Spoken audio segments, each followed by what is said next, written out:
La montée des eaux et l'érosion des sols, une réalité à ne plus négliger sur le territoire. Sur ce site de la mangrove à Tsimkoura, les comportements humains ont eu raison de plusieurs hectares en 2 décennies. Et pour vaincre ces phénomènes, une association mène une bataille avec toutes les bonnes volontés du territoire.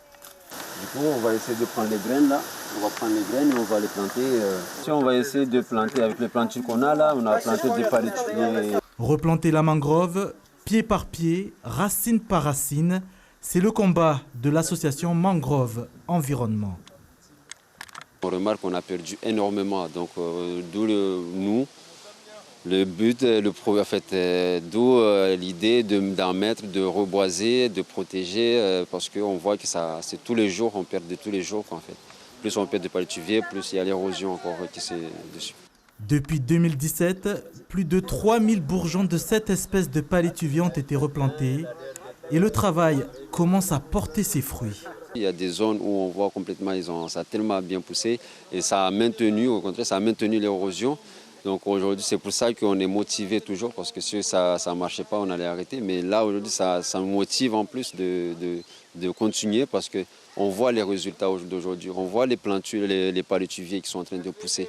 Donc ça nous motive. Et pour mener cette action, l'association peut compter sur le soutien de la Fédération Mayotte Nature Environnement et des jeunes bénévoles venus des 4 coins de l'île. Une expérience très enrichissante pour cette génération montante. C'est important pour moi de venir ici parce que je puis découvrir les différentes espèces qui sont aux mangroves, des espèces que je ne connaissais pas. J'ai découvert qu'il y a des différents palétuviers qui ici ils sont en grande terre qu'on n'a pas en petite terre. Par exemple, on a le palétuvier pomme qu'on n'a pas en petite terre. Par contre, en petite terre, je sais qu'on a le palétuvier blanc, le palétuvier jaune et aussi le palétuvier rouge. Le but, en fait, c'est qu'eux puissent prendre en compétence et puissent après eux-mêmes repartager les connaissances auprès de leurs compatriotes, en tout cas des membres de leurs associations, pour que en fait, les connaissances puissent être diffusées et qu'eux-mêmes puissent prendre exemple sur l'initiative citoyenne de AME pour refaire ça sur leur territoire.